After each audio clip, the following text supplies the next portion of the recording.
A'udzu billahi minasyaitonir rajim. Bismillahirrahmanirrahim. Alhamdulillahirabbil alamin wassalatu wassalamu ala asyrafil anbiya'i wal mursalin wa ala alihi wa sahbihi ajma'in.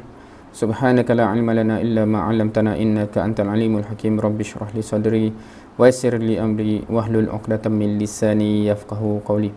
Okey, insyaallah untuk sesi ini dalam sejam kot yang tinggal ni, kita akan sambung sedikit apa yang di mana kita berhenti, dan kemudian dia akan transition terus kepada risalah ila syabab ni.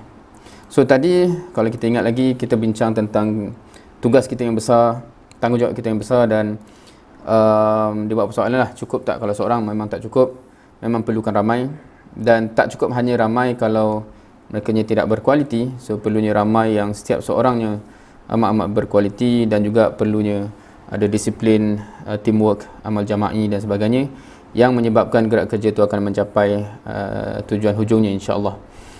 Dan itu dalam konteks logikal. Logikal memang impossible untuk satu kerja yang besar tu dapat dibuat melainkan semua elemen tadi ada. Tergabungnya individu-individu yang bukan calang-calang, yang terlatih, dan teamwork itu ada. Amal jama'i itu ada dalam bahasa amal islaminya lah, amal jama'i. Kalau kita tengok itu dari segi logik, ini kalau kita tengok dari segi dalil ataupun nas. Mungkin biasa dengar hadis ini. Iza kharaja salasatun fi safar falyu'ammiru ahadahum. Jika 3 orang bermusafir, ataupun jika keluar 3 orang bermusafir, maka lantiklah sebagai amir salah seorang daripada mereka, basically. Now, so dekat sini rasanya biasa dengar hadis ni kan. Maknanya kalau bermusafir 3 orang, kena lantik ketua.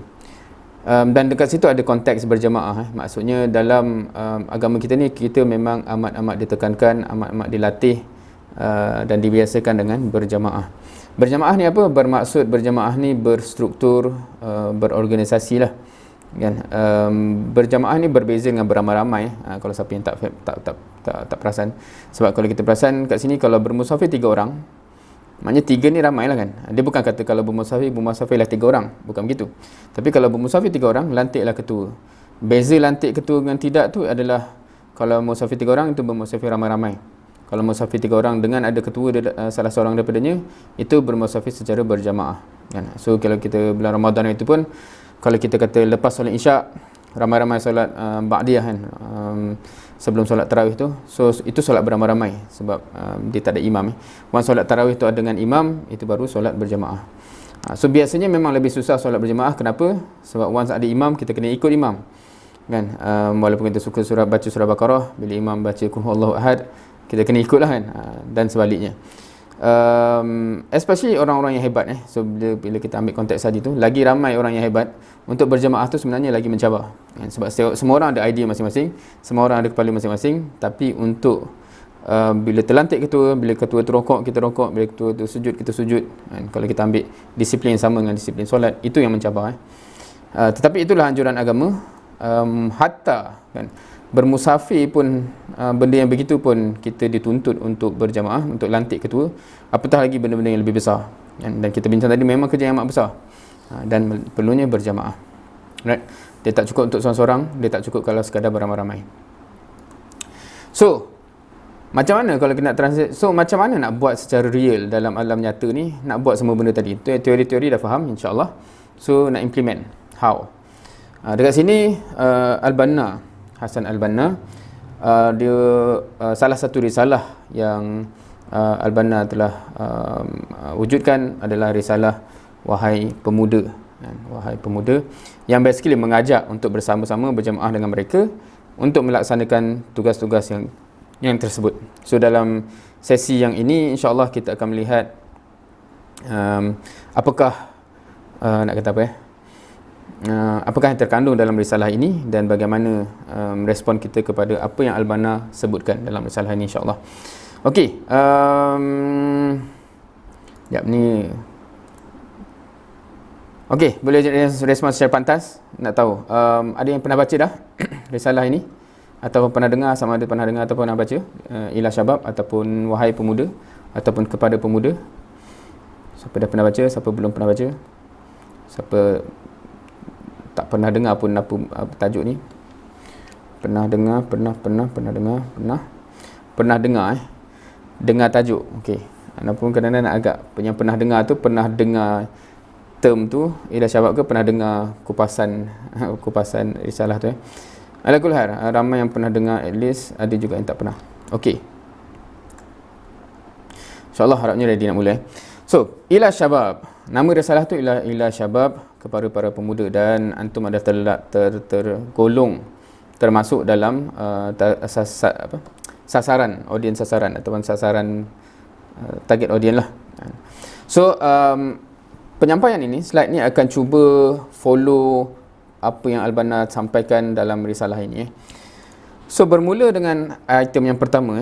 So, di awal-awal risalah ni, Hasan Al-Banna menggariskan berkenaan dengan awamil an-najah ataupun pilar-pilar kemenangan. Ini translation bahasa Indonesia. Sebab anak punya reference ni banyak buku Indonesia. So, pilar-pilar kemenangan. Bila agak kot apa maksud dia. So, kalau kita nak kejayaan ataupun kemenangan, ada dia punya tunjang dia, dan dia akan sebutkan ini awal-awal sekali. Innama tunjihul fikrah iza, sungguhnya satu pemikiran ataupun satu fikrah tu akan berjaya sekiranya apa, dan disenaraikan ada beberapa perkara. Yang pertama, qawiyul imani biha, kuatnya iman terhadapnya ni terhadap gagasan tadi, fikrah tadi. Ni bukan kita cakap pasal iman kepada Allah dan Rasul tu. Sebab biha ni balik kepada fikrah tadi. Maksudnya akan berjaya satu nak kata apa, akan berjaya satu gagasan, satu fikrah, satu vision. Pertama, elemen yang pertama yang perlu ialah kuatnya keimanan terhadap vision tersebut. Itu yang pertama. Yang kedua, wa tawaffur, wallahu alam, kerana anak tersilap baris, minta maaf. Wa tawaffur al-ikhlasu fi sabiliha, dan telah tersedia keikhlasan pada jalannya. So tadi mengimani gagasan tadi, dan kemudian ready, ikhlas untuk berada di atas jalan fikrah tersebut. Yang ketiga, wasdadat al-hamasata laha, bertambah semangat untuk memperjuangkannya. Dan yang keempat, wa wajadal isti'dad allazi yahmilu ala at-tadhiyah wal amal li tahqiqiha. Dan ada kesiapan, wujud kesiapan untuk berkorban dan beramal dalam mentahqiq fikrah tadilah, kan, ataupun dia translate ke sini, dan mewujudkannya. So itu ada 4 benda yang sekiranya nak berjaya satu gagasan, perlu ada 4 item ni. Basically itu yang Hasan Banna sebut. So kalau kita recap, sungguhnya akan berjaya satu fikrah atau pemikiran itu kalau ada kuatnya iman terhadap fikrah tersebut, tersedia ikhlas di jalannya, bertambah semangat untuk memperjuangkannya, dan ready untuk berkorban untuk menegakkannya. Dan statement ni bukan hanya, kita tak cakap spesifik kepada Islam saja. Maknanya apa-apa gagasan di dalam dunia ni, ini elemennya yang ada kalau kita tengok, tak kisahlah yang Islamik atau yang tidak Islamik.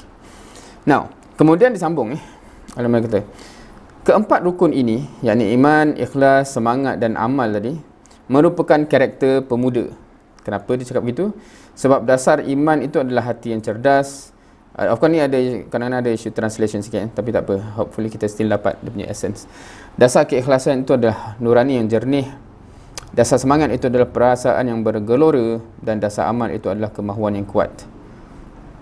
Dan kerana itu sejak dahulu hingga sekarang, pemuda merupakan pilar kebangkitan setiap umat. So maknanya ni dia menyatakan hakikat lah. Maknanya sebab tu kalau kita tengok mana-mana pun, kebangkitan yang berlaku tu ditunjangi oleh orang-orang muda, oleh pemuda. Mana-mana yang kita akan tengok. Kenapa? Kerana mereka lah yang ada 4 elemen tu secara tabi'inya. Okey, itu yang pertama. Itu first thing yang disebut dalam risalah ini. Of course slide ni anda dah tambah lah, kan? Ni anda tanya, so what? Kalau antum baca setakat itu, antum rasa sebenarnya nak cerita apa ni? Kenapa dia cerita betul? Maknanya akan berjaya satu gagasan tu kalau ada 4 elemen ni. Dan 4 elemen ni pula ialah karakter ataupun directly relate dengan pemuda. So, agaknya apa? Agaknya apa yang Abang nak sebut? Kenapa dia highlightkan benda tu? Dan kalau kita nak relate juga apa yang kita dah bincang selama ni daripada pagi tadi, kan, ada kerja besar yang memerlukan kebangkitan untuk capai benda tu. Dan Al-Banna pula sebut nak mencapai satu gagasan-gagasan tu perlukan pada 4 elemen ni, yang mana 4 elemen ni pula terkait direct dengan pemuda. So sepatutnya kita sebagai pemuda, so realizing that, menyedari hakikat itu, maka kewajipan antum lah untuk melaksanakan dan menjayakan perkara ini. Tanggungjawab antum lah untuk make sure dia terlaksana. Dan hak umat terhadap anda, hak umat terhadap antum, yang mereka akan menuntut antum memastikan terlaksana. Ini adalah amanah anda terhadap umat. Siapa faham? Siapa terima? Okey, terima tak terima? Sebelum kita pergi lebih lanjut, adakah antum terima conclusion yang pertama ini? Bila Al-Banna secara direct, bila dia address kepada pemuda, dia kata ini amanah antum, ini tanggungjawab antum, dan umat, maknanya inilah hak umat terhadap antum. Work yang berat tu sebenarnya. Siapa terima logik ni dan siapa tak terima?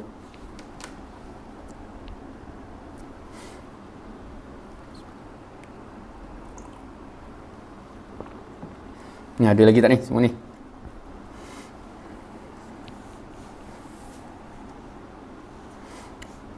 Agak terima seadanya. Setuju, terima. Tidak ragu-ragu, terima walaupun berat. Dilema. Ni belum tanya nak buat tak buat Ni nak tanya, ni soalan dia bila kita kata tanggungjawab, bila dia kata hak umat terhadap kita, maksudnya dia base kepada hakikat tadi dia base kepada hakikat tadi. So maksudnya of course next ialah kita nak buat tak buat kan, tetapi dengan word ni dia jadi berat lah kalau tak buat kan. Ada beza kita buat dapat pahala tambahan dengan kita melaksanakan tanggungjawab. So kalau pahala tambahan, kalau kita tak buat, just tak dapat pahala tambahan tu lah kan. Tetapi kalau tanggungjawab tak buat, dia akan dipersoalkan, kenapa ni tanggungjawab awak kan, kenapa tak buat. Kalau dia guna word ini lagilah kan, ini hak umat terhadap anda. Hak ni kalau kita tak tunaikan lagi berat kan. So dimulakan dengan benda yang amat berat sebenarnya kan? Dan nak bagi realize, apatah lagi kalau kita kalau kita kat sini lagilah nak rasa orang kita ni, orang Melayu ni kadang-kadang terasa kecil kan. Siapalah Ana ni kan, siapalah kita ni, balik-balik begitu kan. Kita tak rasa kita mempunyai kekuatan untuk menggalas tugas yang besar. By right sepatutnya kalau kita nama program ni pun LKD ni, latihan Kadir Doa. Kadir Doa tu sepatutnya orang yang memang semangat nak buat kerja-kerja besar kan. Sepatutnya tak adalah timbul inferiority complex tu sangat by right, logik dia lah. Okey, itu poin yang pertama Dan kenapa nak tanya benda ni? Sebab benda ni titik tolak yang penting kepada apa yang nak disebut lepas ni. Kalau antum tak terima, ni bukan tanggungjawab aku kan. Dan lepas-lepas tu mungkin susahlah kita nak bincang Now, kerana itu antum perlu maju menjadi penyelamat. Tunaikan hak-hak umat dengan sempurna. Okay, so itu key point yang pertama. First, kita kena realize ini tanggungjawab kita. Kita kena tunaikan. Right. Kemudian Al-Banna pergi kepada point yang kedua.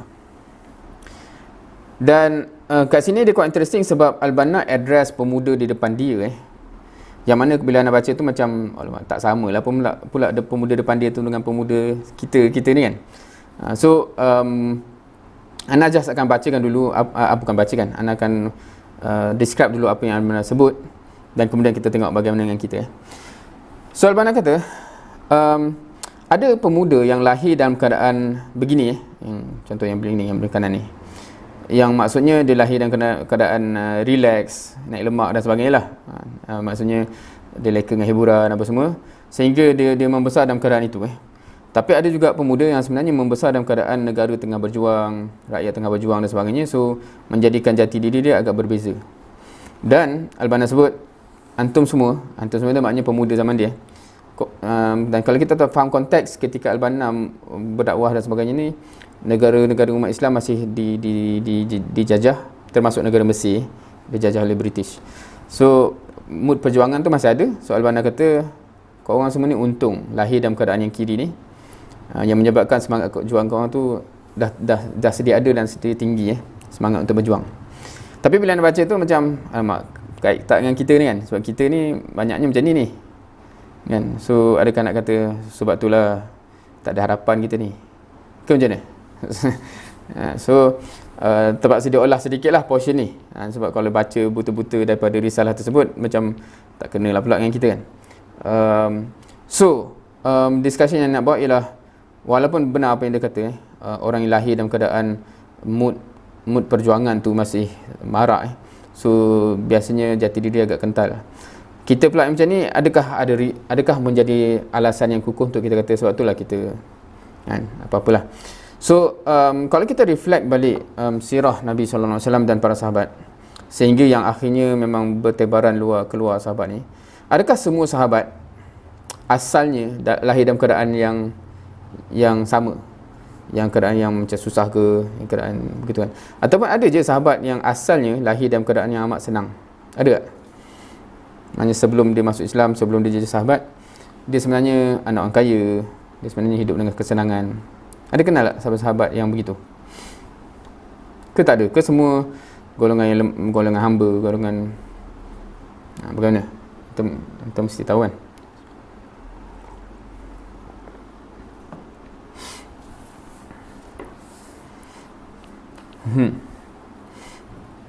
Okay, so akan ada yang sebut golongan yang geng set bangsawan kan, dan ada juga yang akan, contohnya macam Mus'ab bin Umar tu yang memang tergambar dia punya, memang dijaga oleh parent dengan kesenangan dan sebagainya. Of course Abu Bakar set bangsawan, dan semua geng-geng yang dibawa masuk Islam, Abdul Rahman bin Auf dan sebagainya. So ada je kan, ada je dari background yang berbeza. So point dekat sini ialah, regardless of our differences in our background, tarbiyah yang menyebabkan mereka akhirnya menjadi orang-orang yang hebat. So jangan bagi alasan lah, itulah saya lahir macam tu kan, sebab itulah saya tak boleh buat. Boleh sebenarnya, cumanya mungkin jalan untuk kita dibina tu panjanglah sikit kan. Okay, insyaAllah. Seterusnya, wasta'idu ya rijal, bersiaplah wahai para pahlawan. Okay, bersiaplah, kita ada kerja yang besar. Now, seterusnya Al-Banna pergi pula kepada poin yang seterusnya. Okey, semua kita dah sedar ada perjuangan nak buat, kita nak bangkit. Dan Al-Banna sebut, di fasa awal kebangkitan ni, mungkin aspek yang paling bahaya ialah, okey, ini disebut dalam konteks ketika itu. Ketika itu, bila kata baru nak kebangkitan tu memang barulah. Dan kalau kita tengok bagaimana dia melimpah sampai ke Malaysia pun ketika itu. Sebab sebelum tu, orang dah sedia Muslim, tetapi kefahaman agamanya tidak syubul dan sebagainya. So bila kebangkitan tu baru nak bangkit, so semangat tu dah ada. Concern Al-Banna ketika itu ialah, kat sini anda tak tulis lah ayat dia, anda just letak gambaran agaknya apa gambaran kat sini ataupun in other words, sebenarnya dia kata adanya ajakan-ajakan, adanya teori-teori yang berbeza basically. Jomlah ikut cara ni. So kerisauan Al-Banna ialah bila terpecah-pecah macam ni, nanti akan tercerai-berai tenaga dan potensi, dan makin susahlah nak sampai tujuan. Dah lah kita ni sikit baru nak naik, tiba-tiba ada ajakan-ajakan tu pula semua style berbeza-beza, cara berbeza dan sebagainya. So dia sebut bahawa kalau lah macam ni dan terpecah-pecah lah orang yang ada semangat ni pun, susahlah nak sampai tujuan. Disebabkan itu, pengkajian pelbagai seruan tadi adalah perkara paling mendasar. So Al-Banna di awal kata, maksudnya kita memang kena mengkaji kenapa dia ajak dakwah secara macam ni, kenapa, betul ke, solid ke dan sebagainya. So pengkajian itu adalah benda yang paling di permulaan tu, benda yang paling penting lah, supaya kita clear kenapa kita pilih jalan yang tertentu kan, apa sandarannya, solid ke dan sebagainya.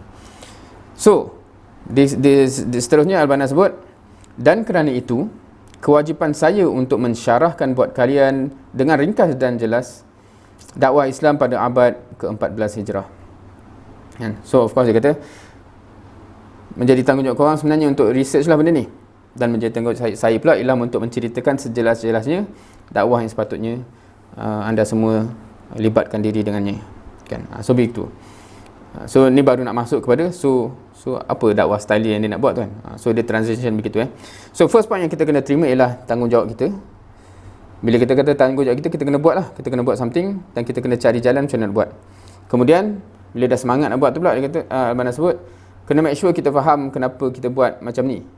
Kan kena kaji kan, sebab kalau masing-masing tak faham tu satu hal lah, dan kalau tercerai-berai pula main ikut je pun satu hal juga. Tu yang kedua. Dan ketiga, abang nak jelaskan apa yang mereka gagaskan. So datanglah topik ini, dakwatuna fil usr al hadis. Dakwah kita di era moden. Okey. Dan di era moden tu dalam bahasa dia ketika itu jangan bayang moden tu yang baru kita ni. Maksudnya of course ni contextual translation al hadis tu jadi moden. Tapi maksudnya sebab keadaan dunia dah berbeza dengan yang sebelumnya. Okey. Kemudian dia nyatakan tentang benda yang asas, dimulakan dengan benda yang asas. Hanya ada satu fikrah yang bisa menyelamatkan dunia ni, manusia dan sebagainya, kan, daripada kehancuran yang ada. So hanya satu fikrah yang boleh menyelamatkan. Dan satu persoalan ialah seteguh mana keimanan kita terhadap hakikat tersebut. Kan? Kita yakin ke Islam sahajalah yang dapat menyelamatkan manusia? Sejauh mana kita yakin? Of course, ini soalan ana. Sebab kalau dalam Al-Banna tu disebut inilah kan, keteguhan keyakinan kita umpama apa-apa semua tu lah, umpama gunung ke sebagainya, maksudnya amat kita yakini bahawa itulah hakikatnya. Soalan kita ialah kita yakin ke benda tu? Kita yakin ke semua orang manusia ni kat luar sana tu memerlukan Islam? Islam lah yang akan dapat menyelesaikan masalah dia dan sebagainya kan. Sejauh mana kita imani benda tu? Itu benda yang penting untuk kita sebagai titik tolak. Kerana itu fikrah ini berhak mendapat pengorbanan jiwa, harta dan segalanya, baik murah maupun mahal.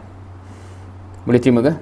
Kalau betul kita yakin ni tanggungjawab kita, dan kita yakin Islam ni lah yang amat diperlukan oleh semua orang, Islam sahajalah yang dapat menyelesaikan masalah mereka, bukankah maksudnya as a consequence perjuangan Islam ni berhak mendapat pengorbanan yang besar daripada kita lah. Kalau kita yakin begitu, terima ke begitu? So dari segi mindset kita dah kena terima bahawa memang benda ni berhak menuntut pengorbanan lah. Dan nanti mungkin sesi yang akan malam nanti baru kita akan bincang pengorbanannya apa kalau di IPT dan sebagainya. Sebab memang kalau kita masih compare diri kita dengan orang lain yang tidak mempunyai wawasan dan cita-cita, senang untuk rasa tension lah. Sebab macam dia orang tak perlu berkorban, kita kena berkorban kan. So dekat sini sebab tu tunjang asas keyakinan tu penting. Kalau kita faham dah benda tu, kita akan willingly ready untuk berkorban, walaupun orang sekeliling kita semua tak berkorban benda yang sama kan. So itu dia. Fikrah itu adalah Islam, tiada cacat, tiada kekurangan, tiada kesesatan kan. Fikratuna lihaza islamiyah bahtah. Fikrah kita adalah Islam yang pure. Ni anda tak tahu nak translate macam mana, tapi ni bukan Islam yang dah bercampur aduk dengan benda-benda lain. Islam yang pure itulah fikrah kita. Alal islami tartakis, fikrah kita tertegak di atas dasar Islam. Wa minhu tastamid, dan fikrah ini diterbitkan daripada Islam itu sendiri. Walahu tujahid, dan demi Islam lah ia berjihad. Wa fi sabili ala'i kalimatun tu'mal, demi meninggalkan kalimat Islam lah ia beramal. Okey. Dan kemudian dibawa ayat ini daripada surah Ali Imran ayat 85. Wa may yabtaghi ghairal islami dina falan yuqbal min. Barang siapa mencari selain Islam sebagai din, maka sekali-kali tidak akan diterima. Okey. So itu maksudnya inilah fikrah yang kita yakini dan yang kita bawa. Kemudian dibawa pula. Namun bila kita tengok realiti kita sekarang, keadaan umat kita sekarang macam mana? Adakah umat yang dibanggakan, yang ada izzahnya, ataupun sebaliknya? So persoalan jugalah, macam mana boleh jadi gini? Macam mana umat kita boleh jadi begini? Sedangkan Islam tadi kita kata begitu hebat. Oleh kerana itu, bila kita realise semua benda ni, termasuk realiti masyarakat tu, apa yang kita perlu buat? Anda tak letak semua ayat dalam ni, tapi anda letak gambaran ni, anda letak gambar ni, anda rasa antum boleh agak lekut. Apa yang sepatutnya kita buat dalam keadaan umat kita sekarang ni begitu? Ada nak lontarkan apa sebenarnya kita patut buat?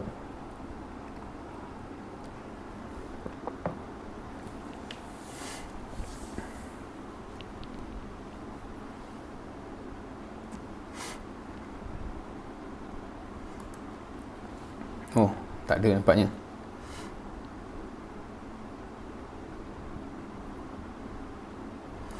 Bergerak keluar berdakwah, menyebar cahaya Islam. Semua yakin benda tu? Semua rasa benda tu tak? Saya pernah tengok satu video seorang revert tu, dia kata korang tak perasan ke bila orang lain semua tengah kegelapan dan korang ada cahaya? Dia bawa cerita macam ni. Sebab bila dapat Islam tu, dia kata bila baca Quran, maknanya benda ni menjawab semua soalan yang sebelum ni di dalam kegelapan.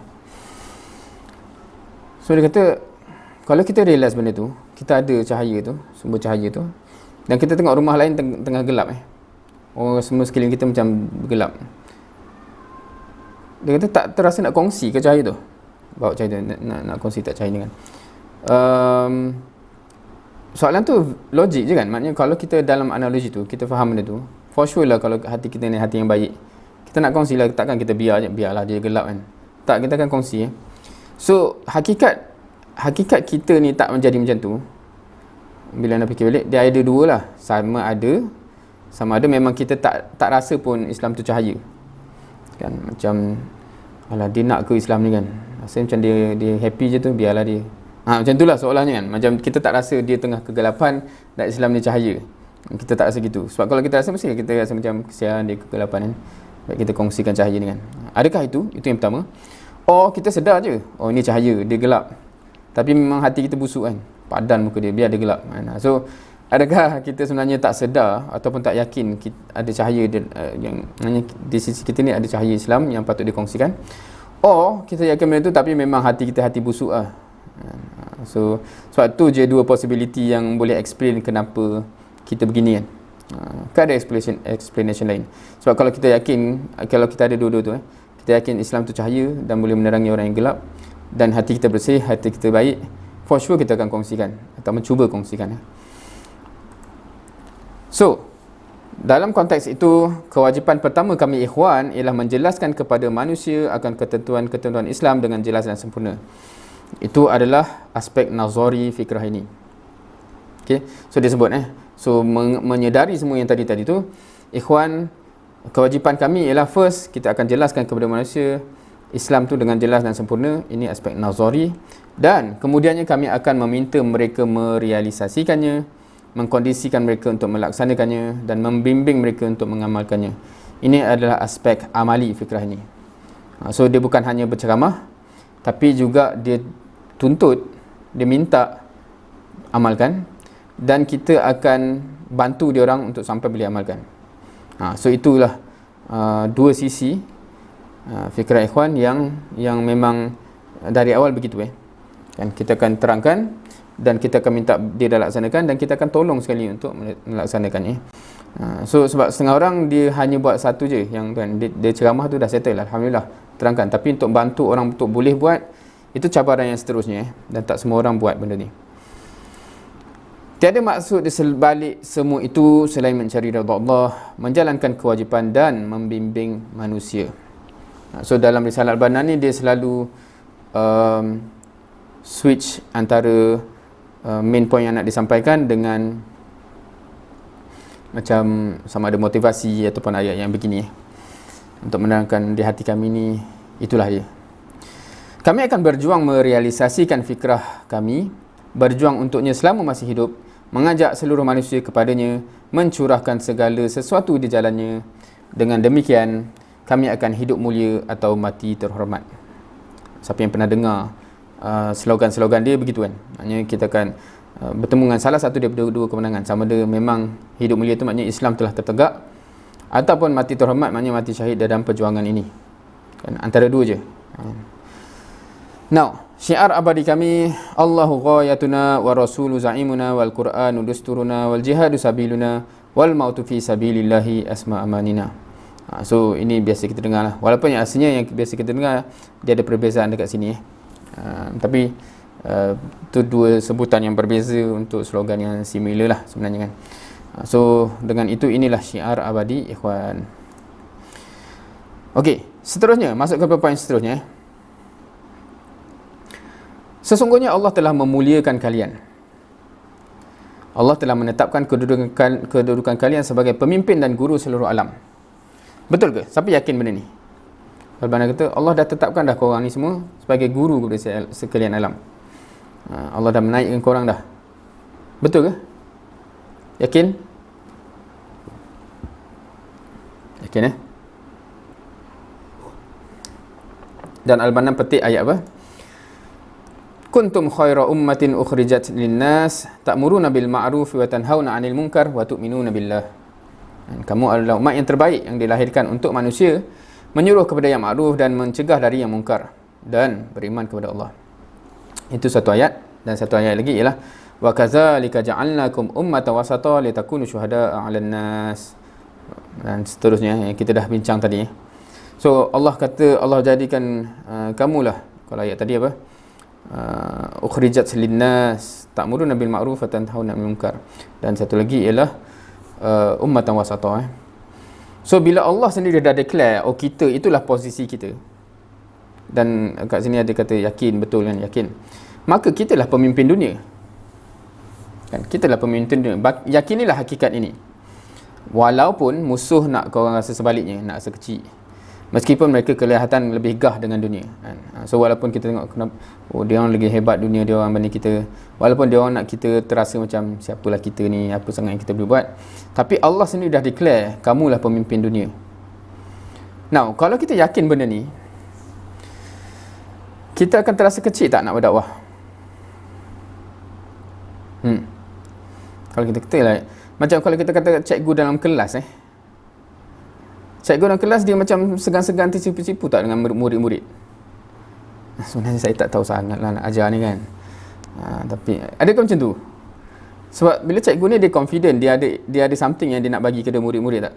So dia tak adalah jadi macam terasa macam segan tak bertempat ke.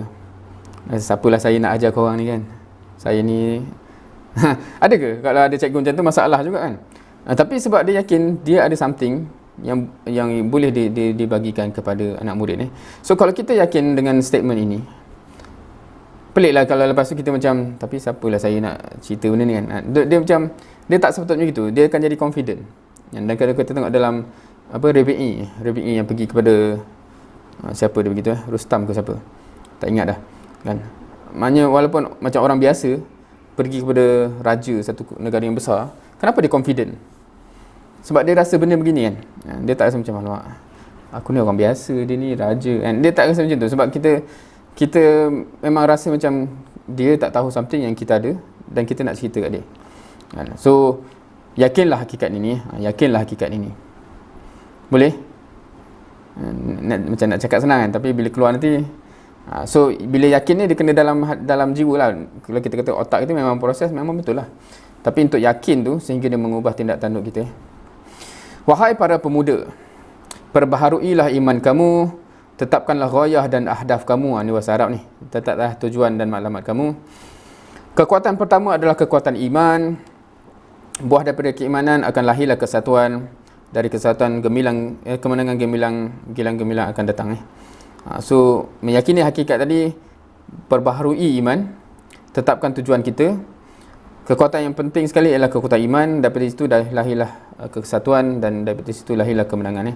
Oleh kerana itu, berimanlah kalian, eratkan ukhuwah, bekerjalah. Setelah itu tunggulah kemenangan. Of course ni phrase faham kan, tunggu kemenangan, bukan sebab tu aku tunggu je, bukan. Maknanya beriman, berukhuwah dan bekerja. Kalau buat benda tu, insya-Allah kemenangan itu akan datang. Itu mafhum dia. Seterusnya, seluruh alam sedang menantikan penyelamat untuk tiba. Seluruh alam sedang menantikan penyelamat untuk tiba. Penyelamat itu tidak lain hanyalah risalah Islamiyah, dan kalianlah pembawa obor risalah tersebut.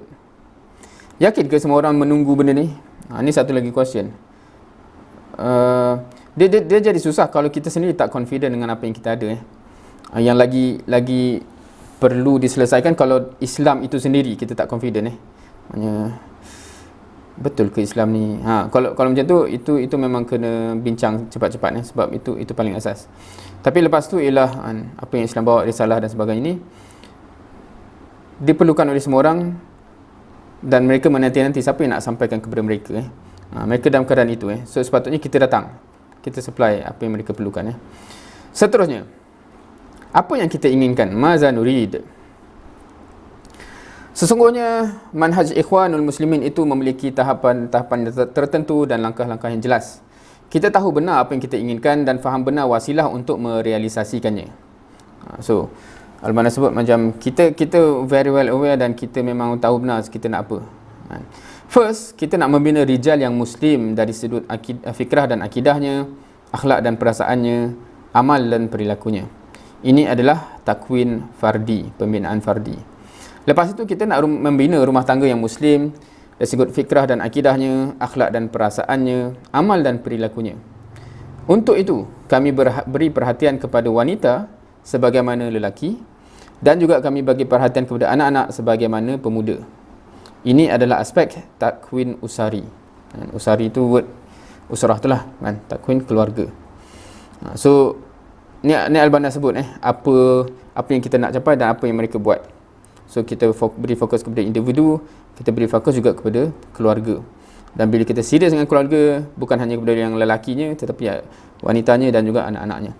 Yang ketiga, kita nak membina masyarakat yang muslim dari sudut fikrah dan akidahnya, akhlak dan perasaannya, amal dan perilakunya.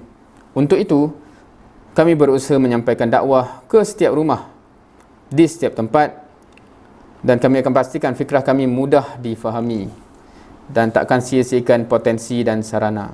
So ini maksudnya apa? Maksudnya ada social media, kita akan guna social media, ada media cetak, kita akan guna media cetak dan sebagainya. Apa-apa pun akan dibuat. Dan of course kalau kita tengok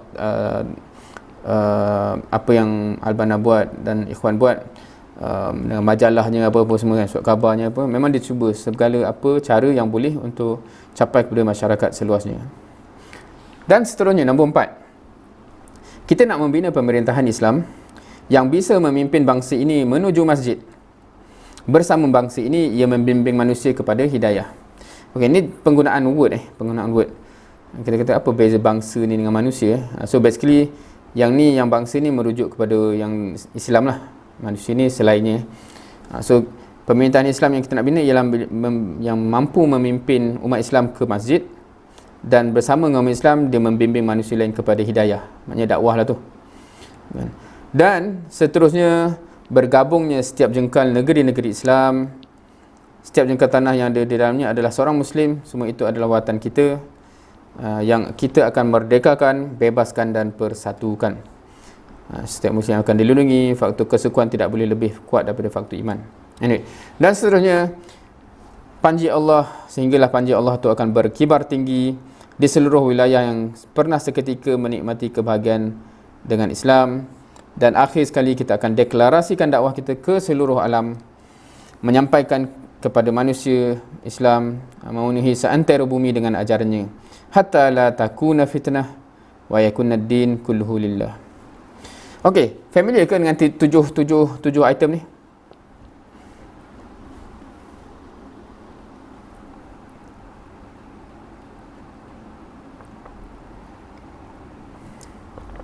Ke first time dengar? Familiar Biasa dengar kat mana?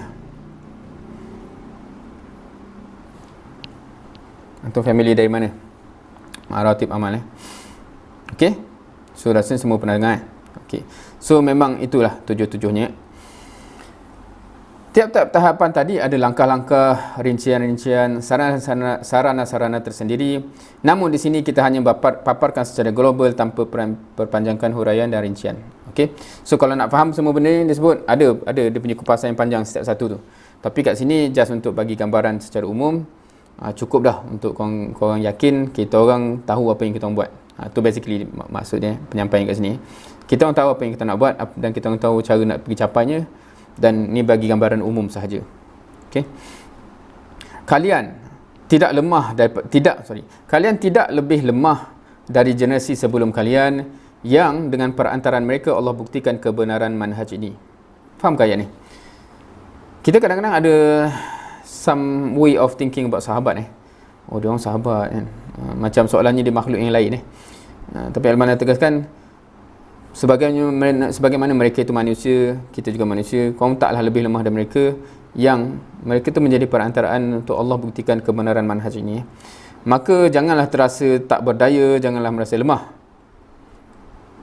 Pampangkan di depan mata kalian firman Allah, allazina qala lahumun nasu innan nasa qad jama'u lakum fakhshawhum fazadahum imana wa qalu hasbunallahu wa ni'mal wakil. Siapa tahu cerita ayat ni? Allazina qala lahumun nas, orang yang dikatakan kepada mereka manusia, innan nas qad jama'u lakum, ada sekurang-kurangnya manusia lain sedang tengah-tengah berkumpul untuk korang, untuk serang korang lah basically. Fakhshahum, maka takutlah. Fazadahum imana, dia tak takut, dia meningkat pula iman dia. Wa qalu hasbunallahu wa ni'mal wakil, cukuplah Allah sebagai pelindung kita kan. Siapa pernah dengar ayat ni? Dan siapa tahu ni berdasarkan kisah apa dalam sirah?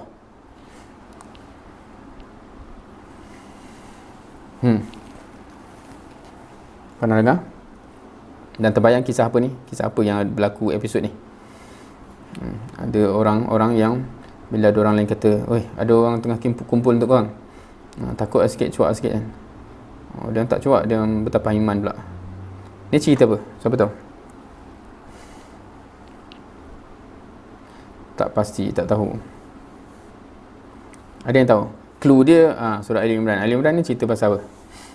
Of course dia banyak cerita kan, tapi salah satu cerita lah yang pasal zaman Nabi SAW ataupun background dia. Ada yang tahu? Okey, salah satu benda yang banyak dibincangkan dalam surah Ali Imran adalah perang Uhud. Perang Uhud. Semua tahu apa yang berlaku perang Uhud kan? Pendek cerita. Okey, apa kalau anda tanya macam tu anda tanya umum gitu. Apa yang antum tahu pasal perang Uhud? Antum akan jawab apa? Apa poin besar pasal perang Uhud? Ataupun poin yang antum amat tahulah.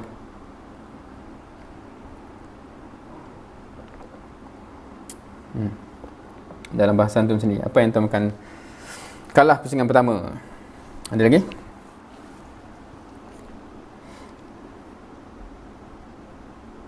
Ada sahabat tak dengar kata okey, interesting lagi. Berlaku di Bukit Uhud, okey, logistik dia ataupun geografi dia. Lagi? Yang tak dengar kata tu, anak assume yang turun dari bukit tu tu turun dia serang dari belakang, comeback oleh siapa tu? Now, kalah pusingan pertama, that's interesting. Ada berapa pusingan perang tu? Khalid Al-Walid ketua kafir.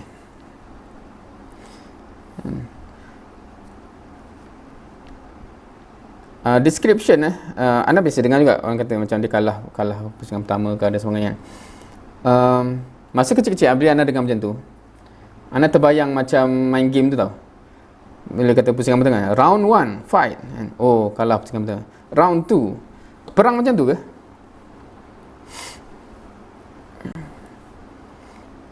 Ke apa yang dimaksudkan dengan pusingan tu?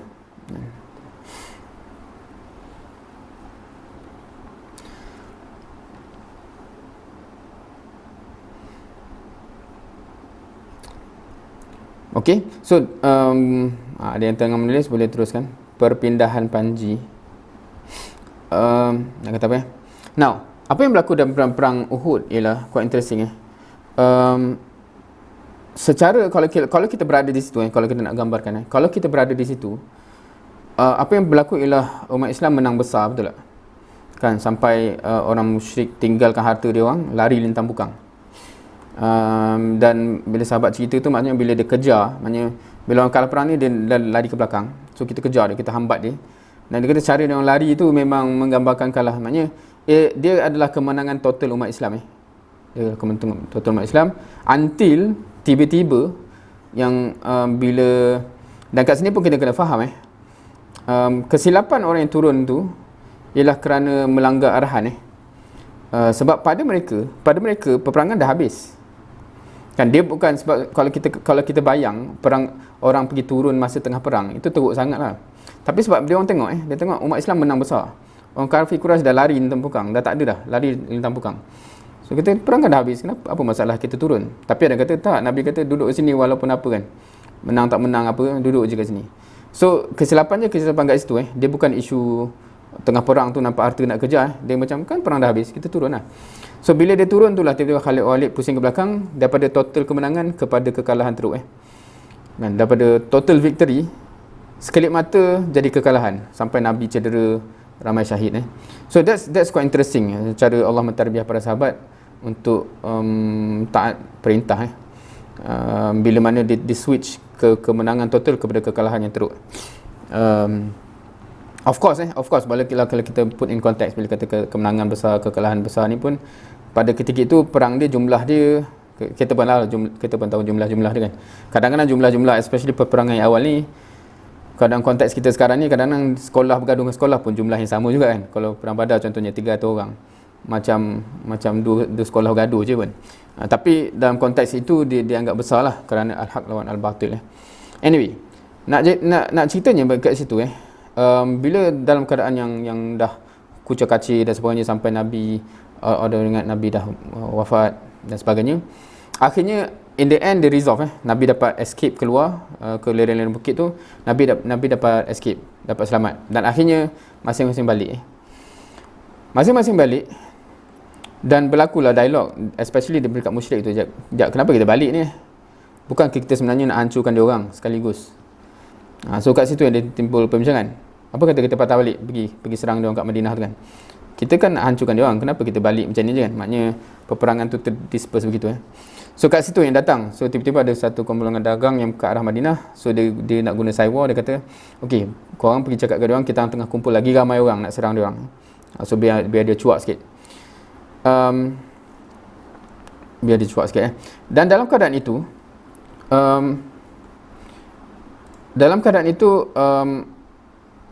para sahabat tengah cedera kan, maknanya dia balik tu dalam keadaan cedera ada yang syahid, ada yang cedera parah, Nabi pun cedera. So tiba-tiba dapat berita boleh bayang kita habis perang ni, dalam keadaan kita balik Madinah dalam keadaan cedera, dan tiba-tiba dapat berita dia tengah kumpul lagi besar bala tentera tu nak datang balik, nak hancurkan kita. Itu yang Allah describe kat sini qala lahumun nas, berkata kepada mereka tu, innan nasa qad jama'u lakum fakhshahum. Dan kumpul lagi ramai manusia tu, takut sikit. Tapi umat Islam dia bukannya takut, dia kata fazadahum imana wa qalu hasbunallahu wa ni'mal wakil kan. Iman meningkat, tak apa, cukup, Allah backup kita kan. So itu Al-Banna bawa ayat ni. Kalau kita tahu sirah tu, episod ni dan ayat ni amat power lah sebenarnya. Dalam keadaan, sebab dia bukan dalam ayat umum dia dalam keadaan kita tengah luka lepas perang, tiba-tiba dapat berita yang orang nak lagi serang kan. Tiba kita betul, cukuplah Allah bantu kita kan. Boleh tak macam tu? Kita ni balik Mukhayyam pun, alah, rehat dululah, esok lusa lah pula kita sambung kerja kan. So adakah kita begitu kan? Anda teringat bila ayat yang macam ni bila ada syekh yang memang dia cerita lah, dia kata habis Mukhayyam, dia kata okey, insyaAllah semua rehat dulu, nanti esok kita sambung postmortem kan. Datuk ada akhwat kata, kan Allah kata apa ayat dia, alam nashrah laka sadrak wa wada'na anka wizrak allazi anqadha sadrak wa rafa'na laka zikrak fa inna ma'al usri yusra inna ma'al usri yusra fa iza faraghta fansab wa ila rabbika farghab kan, fa iza faraghta fansab. Tak silapnya ayat tu yang dia petik, nak pun lupa dah. Maksudnya lepas habis satu buat yang seterusnya kan, bukan kata lepas habis satu rehat dulu kan. So dia kata wah power lah akhwat kat Malaysia ni. Sebab ikhwah kata tak apalah, rehat lepak dulu kan. Anyway, so seterusnya kita akan membina diri sehingga setiap kita akan jadi Muslim yang sejati. Kita akan bina rumah tangga kita sehingga setiap rumah tangga akan menjadi rumah tangga yang Muslim. Kita akan bina bangsa kita sehingga menjadi bangsa yang Muslim. Kita akan terus melangkah hingga ke penghujung perjalanan. Dengan izin Allah, kita akan sampai ke tujuan. Kerana Allah tidak menghendaki, melainkan menyempurnakan cahayanya. Ini semua akidah kita dan keyakinan kita. Untuk itu, kita telah mempersiapkan keimanan yang tak mungkin goyah. Kita akan beramal dengan amal yang tak kenal henti. Antum setuju dengan semua ayatnya ni? Of course, Al-Banna ni dia sebut benda-benda yang memang dia orang buat. Dia bukan berceloteh je ni. Dia kata memang inilah kita. Kita akan beramal dengan amal tak kenal henti. Kita akan siqah ataupun totally percaya kepada Allah yang tak akan melemah. Dan jiwa-jiwa yang menganggap hari paling bahagia adalah hari pertemuan dengan Allah dalam keadaan syahid di jalannya. Okey, itulah yang kita persiapkan orang-orang yang begitu, keimanannya begitu dan mencintai mati syahid tu dengan betul-betul kerinduan lah, kita nak mati syahid itulah mereka. Kalau Al-Banna kata inilah kami. Man huwal ikhwanul muslimin, siapakah ikhwanul muslimin? Okey, now dia dah transition sikit tadi dia dah cerita apa yang kita nak, apakah yang kita nak buat kan, dan bagaimana cara kita kan, kita akan siapkan orang-orang yang begitu supaya kita boleh melangkah sampai ke hujung Dan kat sini adalah lebih kepada menjawab persoalan So ada orang tanya, orang ikhwan ni set-set macam ni ke? Soalan-soalan begitu, soalan Al-Banna akan jawab. So ada orang kata kok ikhwan ni set-set yang membatasi diri dengan wilayah yang berai sempit. Kok dia ni yang jenis bertasbih je ke, tak tahulah apa tanggapan dia. Tapi Al-Banna jawab apa? Sedangkan generasi Islam awal Islam tidak pernah mengenali Islam dalam bentuk itu. Tu cara Al-Banna jawab pun quite interesting dia tak jawab mana ada kita orang ni macam ni, tapi dia terus bawa kepada asas sedangkan generasi awal Islam tak kenal Islam macam tu, takkanlah kita orang macam tu kan. Begitu adakah dia orang ni yang jengkel dengan watan dan wataniah kan? Adakah ikhwan ni set-set yang tak suka nasionalisme ni? Tu jawab Al-Banna, sedangkan Muslim adalah paling ikhlas pada watan mereka kan, orang yang paling ikhlas pada tanah air mereka adalah Muslim sepatutnya. Namun ada disclaimer lah, asas wataniah Muslim adalah akidah Islamiyah. Begitu. Seterusnya, dia orang ni set-set yang suka malas-malas ni ke? Al-Banna jawab, sedangkan ikhwan menyeru Muslim menjadi pelopor dalam segala sesuatu. Ni semua soalan jawab straightforward dia orang ni ikut yang set-set yang suka ajak kepada fanatik golongan kelompok ni kan, geng-geng kita dan sebagainya kan. Dia orang ni ikut kan. Al-Banna kata, sedangkan Islam memberi perhatian kepada ikatan kemanusiaan, berlaku adil dan saksama. Namun begitu, kita tidak akan membeli kesatuan ini dengan iman, akidah dan kemaslahatan Muslim. Tapi dia letak lain lah.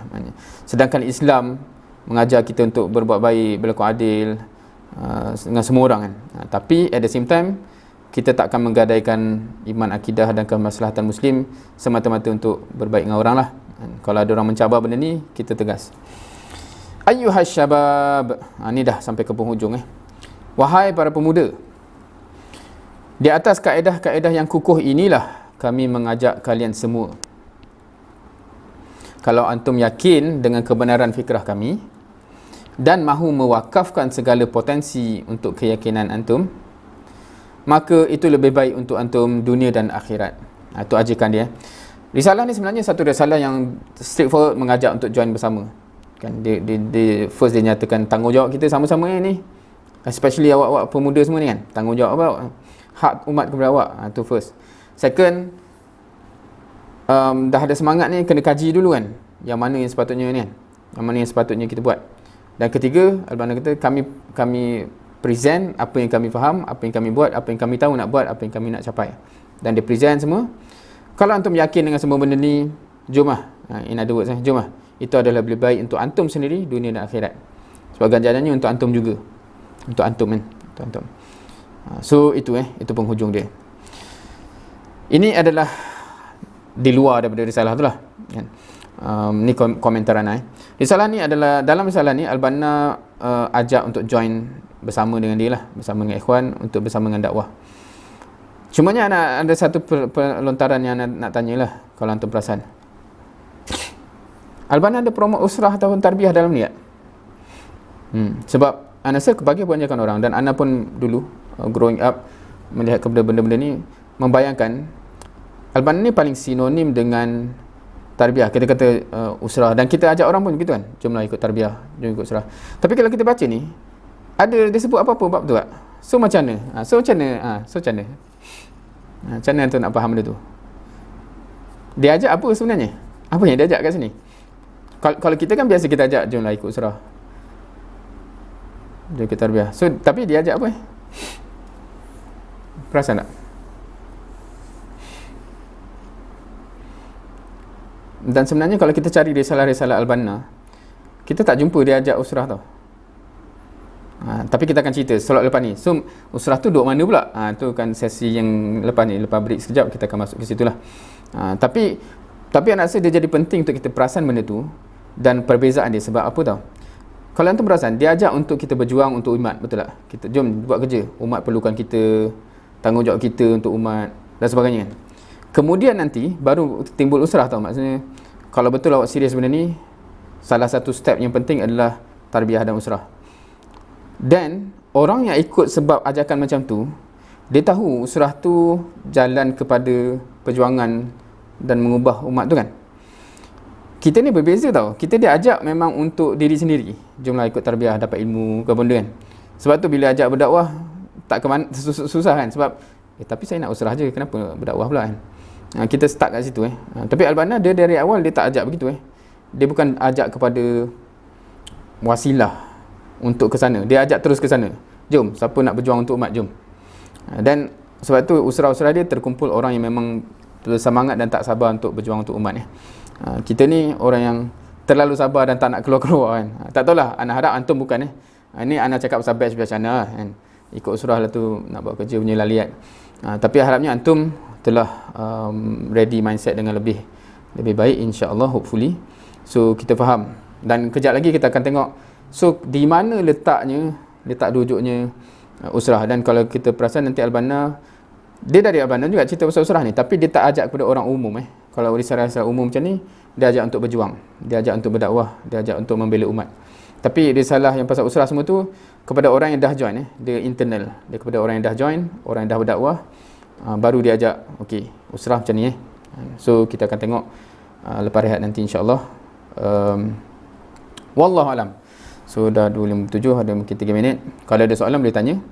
Tapi ala kulli hal, kalau tak ada boleh kita rehat sekejap sebelum kita sambung cerita pula usrah tu, apa cerita dengan usrah ni sebenarnya kan, dan macam mana dia fit in kepada yang lain ni. Wallahu alam. Kembalikan kepada MC insya-Allah.